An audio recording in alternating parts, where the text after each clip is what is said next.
नमस्कार साथियों, आप देख रहे हैं हमारा YouTube चैनल देवेंद्र की पोस्ट। आपका स्वागत है। मैं हूं आपके साथ देवेंद्र शर्मा। पिछले सप्ताह 15 अप्रैल को ईस्टर के मौके पर स्वीडन के अंदर दंगे भड़क उठे।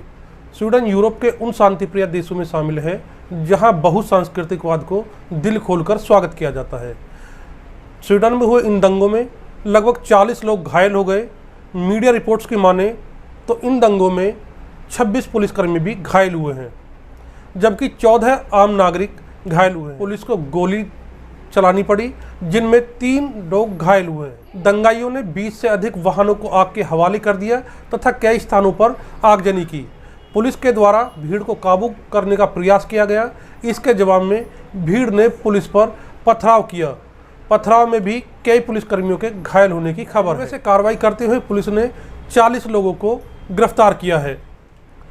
पुलिस मान रही है कि इन दंगों को एक गैंग के द्वारा सुनियोजित तरीके से अंजाम दिया गया। दंगाइयों में ऐसे लोगों की भी संख्या बहुत अधिक थी जो सुरक्षा बलों से पहले से परिचित थे। मीडिया रिपोर्ट्स की माने तो स्वीडन में यह दंगे सबसे पहले शुक्रवार को ओरेब्रो शहर में तथा रिंकेबाई शहर में भड़के, जबकि शनिवार को माल्मो शहर में दंगा शुरू हो गया। वहीं रविवार को यह दंगे नॉरकोपिंग शहर में भड़क उठे। स्वीडन के राष्ट्रीय पुलिस प्रमुख एंडरसन थॉर्नबर्ग की माने तो उन्होंने नॉरकोपिंग जैसी हिंसा अपनी जिंदगी में कभी नहीं देखी। इससे अनुमान लगाया जा सकता है कि स्वीडन के अंदर दंगाइयों के द्वारा किस स्थिति तक जाकर दंगों को अंजाम दिया गया तथा यह दंगे कितने भीषण रहे होंगे। दरअसल स्वीडन के अंदर हुए यह दंगे उस घटना के बाद शुरू हुए जब स्वीडन के एक दक्षिणपंथी गुट के नेता रासमुल पालुदाम के द्वारा इस्लाम धर्म की पवित्र धार्मिक पुस्तक कुरान की बेअदबी की गई। उसके द्वारा कुरान की प्रतियों को जलाया गया तथा यह वीडियो सोशल मीडिया पर वायरल। इस घटना के विरोध में लोग जगह जगह एकत्रित हुए तथा कुछ देर बाद ही यह भीड़ अनियंत्रित हो गई, जिसके बाद स्वीडन के अलग अलग शहरों में, विशेषकर देश के पूर्वी हिस्से में दंगे शुरू हुए। स्वीडन में भड़के यह दंगे भारत की स्थिति से भी मेल खाती है, जब छोटी छोटी घटनाएं दो गुटों के तथा दो समुदाय के बीच टकराव का कारण बन जाती है। हालांकि स्वीडन के अंदर कुरान की बेअदबी की घटनाओं के बाद अरब देशों में भारी रोष है। सऊदी अरब सहित कई देशों ने इस घटना की निंदा की। वहीं इस घटना के बाद सऊदी अरब सहित अरब के कई देशों ने स्वीडन के राजदूत को तलब किया है तथा उन्होंने उम्मीद जताई है कि भविष्य में ऐसी घटनाएं न घटे जिससे किसी धर्म या संप्रदाय के धार्मिक भावनाओं को ठेस पहुंचे। आज अपनी वीडियो में हम इसी घटना की सिलसिलेवार चर्चा करेंगे। हम वीडियो में चर्चा करेंगे आखिर क्यों बहुसंस्कृतिवाद तथा शांति प्रिय देश स्वीडन के अंदर एकाएक दक्षिणपंथी गुट सक्रिय उठे हैं। आखिर क्या कारण है कि स्वीडन के अंदर दक्षिणपंथी गुट तथा इस्लामिक गुट आपस में भिड़ रहे हैं। वहीं अपनी इस वीडियो में हम चर्चा करेंगे कि भारत के प्रति स्वीडन का जो नजरिया था इस घटना के बाद क्या उस नजरिए में बदलाव आएगा अथवा नहीं। चलिए साथियों, शुरू करते हैं हमारा आज का वीडियो। स्वीडन में हुए दंगों के बाद से ही लगातार स्थिति तनावपूर्ण बनी हुई है। इन दंगों के बाद स्वीडन में जो परिस्थिति बनी है उनसे निपटने के लिए स्वीडन सरकार को कोई रास्ता दिखाई नहीं दे रहा है। इस घटना के बाद स्वीडन सरकार काफ़ी परेशान दिखाई दे रही है। आज मुझे वह स्थिति याद आती है जब भारत के द्वारा जम्मू कश्मीर से धारा 370 को समाप्त कर दिया था।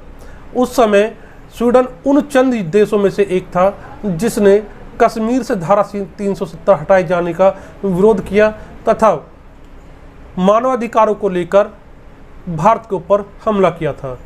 स्वीडन की संसद में पूछे गए एक सवाल के जवाब में स्वीडन की विदेश मंत्री एलन लिंड ने भारत सरकार से कहा था कि वह जम्मू कश्मीर के अंदर लगाई गई पाबंदियों को जल्द हटाए तथा जम्मू कश्मीर की समस्या के समाधान के लिए वह पाकिस्तान के साथ राजनीतिक संवाद। स्पष्ट था कि स्वीडन की विदेश मंत्री भारत तथा जम्मू कश्मीर की स्थिति से रूबरू नहीं है तथा वह भारत के प्रति एक पक्षीय नजरिया अपना रहे। अपने बयान को आगे बढ़ाते हुए स्वीडन की विदेश मंत्री ने संसद में कहा था कि हम मानवाधिकारों को महत्व देने को सम्मान देते हैं। कश्मीर में जो स्थिति बनी हुई है वह चिंताजनक है, उसे बढ़ने से रोकना चाहिए और स्थिति दीर्घ काल तक न बढ़े, इसके लिए राजनीतिक समाधान की दिशा में प्रयास करने चाहिए और इसके लिए जम्मू कश्मीर के निवासियों को इस प्रक्रिया में शामिल करना चाहिए।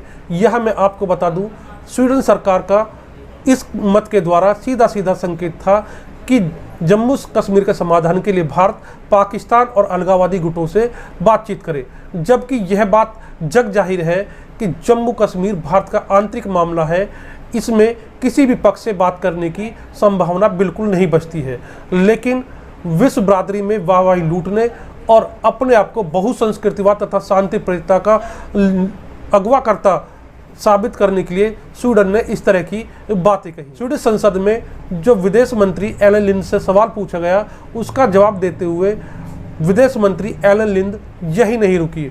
उन्होंने जम्मू कश्मीर की स्थिति वाकई ही चिंताजनक है, स्वीडिश सरकार इस पर करीब से नजर रखे हुए है। हालांकि भारत सरकार ने स्वीडिश संसद में एक सवाल के जवाब में स्वीडन के विदेश मंत्री के द्वारा दिए गए इन उत्तरों के जवाब में कोई प्रतिक्रिया नहीं दी। उन देशों में से एक है जिन्हें भारत तथा पाकिस्तान की सीज फायर की निगरानी करने के लिए संयुक्त राष्ट्र संघ के द्वारा 1949 में दिशा निर्देश दिए गए थे।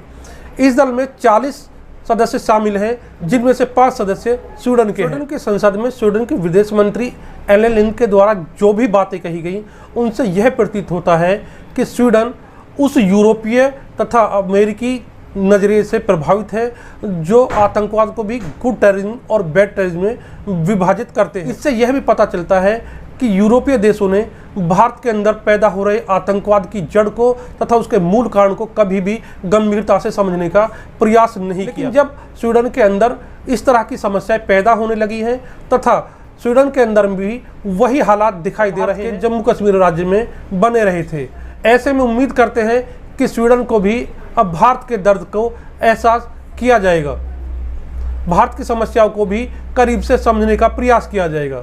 तो अब बात करते हैं कि आखिर ऐसा क्या हुआ कि स्वीडन जैसे शांति प्रिय तथा बहुसंस्कृतिवाद को स्वीकार करने वाले देश में भी सांप्रदायिक दंगे शुरू हो गए। इंडेक्स में हमेशा उच्च पायदान पर रहने वाले स्वीडन में, जहां लोकतांत्रिक मूल्यों को बड़े ही संजो कर रखाया जाता है, जहां बहुसंस्कृतिवाद का दिल खोलकर स्वागत किया जाता है, जहां पर सांप्रदायिकता को किसी तरह का कोई स्थान नहीं दिया जाता, वहां पर भी सांप्रदायिक दंगे शुरू हो गए। नहीं, इन दंगों को काबू करने में स्वीडिश पुलिस के पसीने छूट गए। दंगे के दौरान पुलिस पर जमकर पथराव हुआ, बाजारों में लूटपाट की गई तथा कई स्थानों पर आग के हवाले कर दिया गया। दरअसल साथियों, स्वीडन में इस तरह की घटनाओं की शुरुआत का अध्याय मिडिल ईस्ट में हुए गृह युद्ध तथा युद्धों से जुड़ा हुआ है। मिडिल ईस्ट में हुए गृह युद्ध तथा युद्धों के बाद बड़ी संख्या में वहां से अप्रवासी तथा शरणार्थी दुनिया के अलग अलग देशों में जान बचाकर भागे।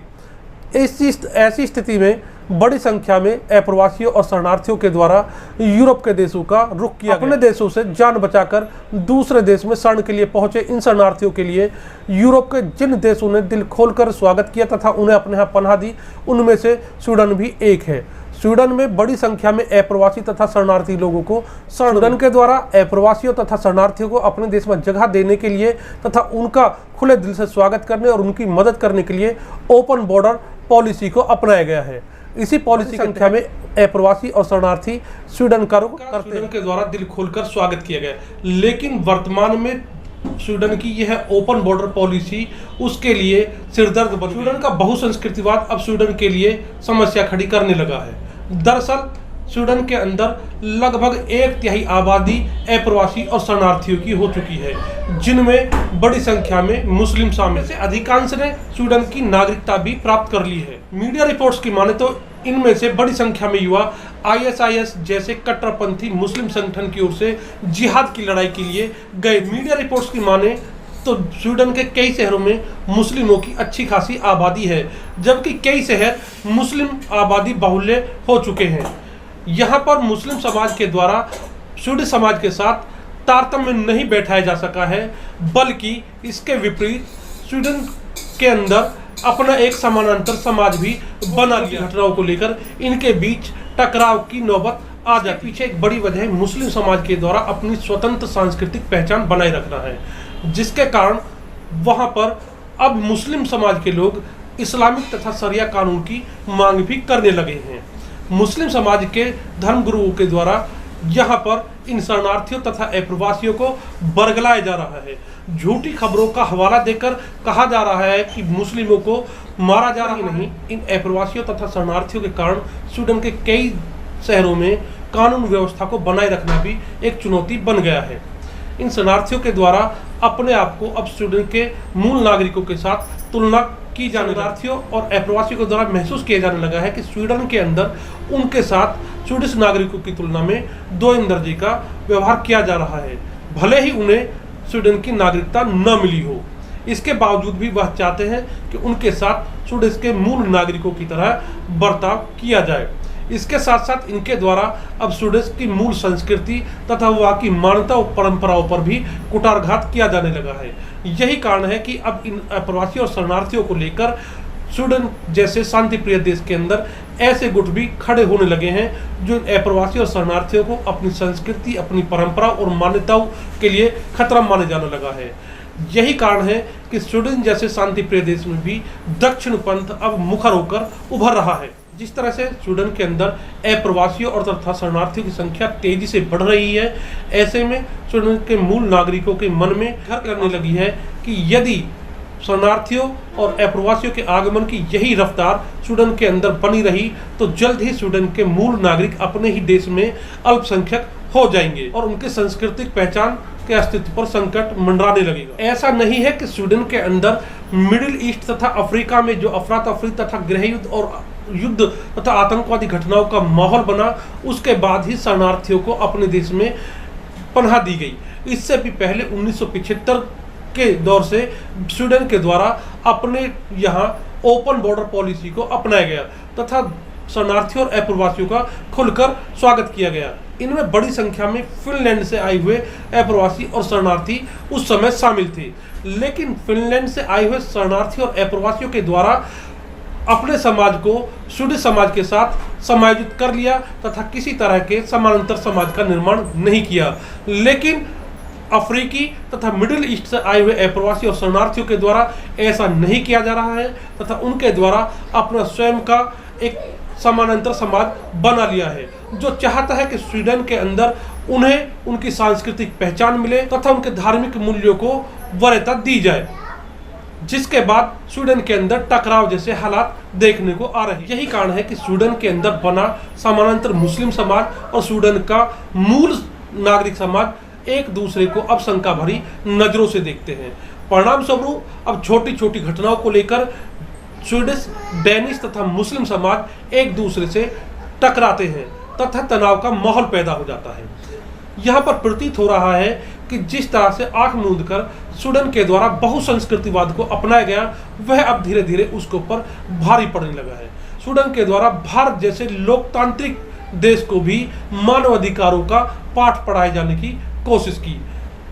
हालांकि जब स्वीडन को अब अपने ही घर में भारत जैसी स्थिति का सामना करना पड़ रहा है तथा स्वीडन के शहर शहर में कश्मीर जैसी घटनाएं घट रही हैं, भले ही स्वीडन के अंदर शहर शहर में सांप्रदायिक तनाव की घटनाएं बढ़ रही हों और स्वीडन को इस समस्या से पार पाने के लिए कोई रास्ता नहीं सूझ रहा हो, लेकिन जिस तरह से उसने जम्मू कश्मीर के मामले में भारत के आंतरिक मामले में हस्तक्षेप करने का प्रयास किया तथा टीका टिप्पणी की, उससे यही कहा जा सकता है कि जिसके पाँव न पड़ी बिवाई वह क्या जाने पीर पर आई। अब समझते हैं कि जब खुद स्वीडन इस तरह की समस्या से दो चार हो रहा है तो वह भारत की समस्या को भी भली भांति समझेगा। साथियों, आज की वीडियो में सिर्फ इतना ही। आपके लिए एक और नया वीडियो लेकर फिर हाजिर होंगे, तब तक के लिए नमस्कार। साथियों, आपको हमारा वीडियो कैसा लगा इस बारे में हमें कमेंट बॉक्स में लिखकर जरूर बताएं। यदि आपको हमारी बात ठीक लगी हो तो हमारे चैनल को अवश्य सब्सक्राइब करें। धन्यवाद।